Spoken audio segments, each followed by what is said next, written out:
ಯಾರೇ ಅಕ್ಕ ಬೆಂಗಳೂರು ಕಾಯೋಳು, ಅಮ್ಮನಿಗೆ ಅಮ್ಮ ಅಣ್ಣಮ್ಮ, ಯಾರೋ ತಮ್ಮ ಕರ್ಗಾನ್ ಮೆಚ್ಚೋಳು,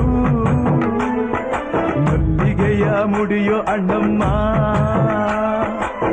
ಬರುತ್ತೀನೆಂದರೆ ಇಲ್ಲಿಗೆ ಬರೋ ತನಕ ಮೌನಿ, ಕೊಡುತ್ತೀನೆಂದರೆ ಹರಕೆ ಕೊಡೋ ತನಕ ಕೋತಿ.